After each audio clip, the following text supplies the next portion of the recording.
as the Biden administration prepares to take office tomorrow, Iran is already, in a sense, testing. Iran has been decimated. The sanctions have been devastating. Their military leadership has been literally taken out. And they were at their probably weakest point, especially when you had the success of what the president did with the Abraham Accords. Yet this gives them a rebirth of energy because the incoming administration immediately goes to not just a reconciliation, but a full embrace. If they thought that the Biden administration approach was the correct approach, rushed right back into the failed Iran nuclear deal, and Iran will suddenly be nice. And yet it's the opposite. Iran was weakened and scared of its own people and nervous to act at all under the Trump administration. The Europeans are going to pressure the Biden administration. The Biden administration is going to come back and say, we're working with our allies. We have this response. But make no mistake, the Europeans are going to water down the U.S. policy, and they don't fear and have the same level of threat that we do when it comes to Iran. During the 8 years of the Obama administration, we continually negotiated from a position of weakness and wanting to give. We were desperate for a deal. The Iranians are desperate, but they know how to negotiate from a position of strength. Mr. Obama said we were going to lead from behind. It looks like we're about ready to do that again.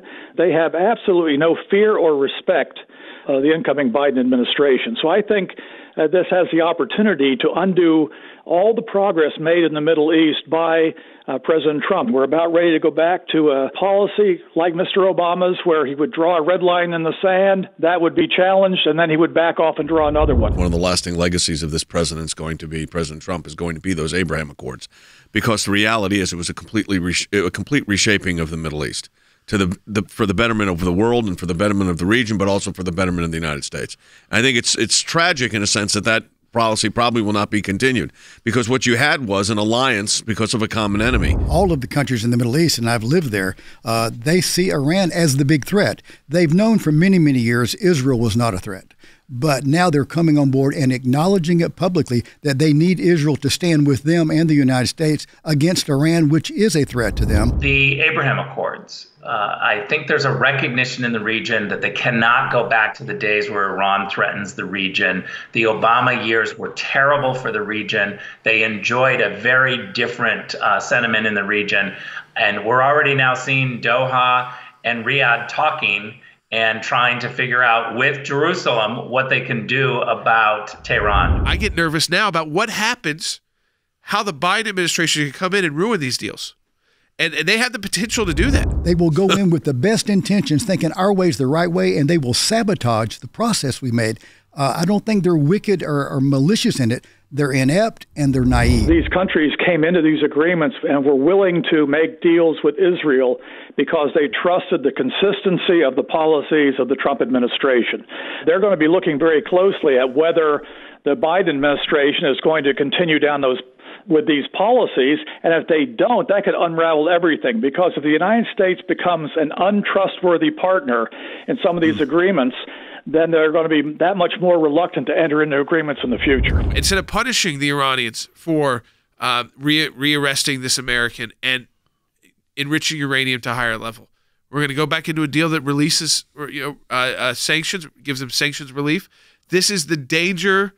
The real danger of Biden, I think, is that at the fastest point is the international level. Yep. Because that's where he has the most power to act, where Congress can't step in. 30 years ago, we were where we are right now with North Korea. We tried sanctions, we tried aid, we tried negotiations. 30 years later, North Korea is a nuclear-armed nation. Now our only hope is to hope they don't use the weapons. We are slow learners, Jay, because this same thing, if we're not careful, is going to happen with Iran. You know, in these last 4 years, did you feel like we were at war with Islam anymore? No, we were making peace, and that's possible. It was the kind of peace that you make economic. Hey, what's in our best interest? As George just said, do you feel like in the last 4 years we were in a fight with Islam? No, you did not feel like that, because peace deals were being cut with some of the largest Islamic countries in the world, with the Israelis. And now we're going to take all these steps back with the same retread bureaucrats that are going to go with their anti-Israel policies to the United Nations, and we're going to have to fight like crazy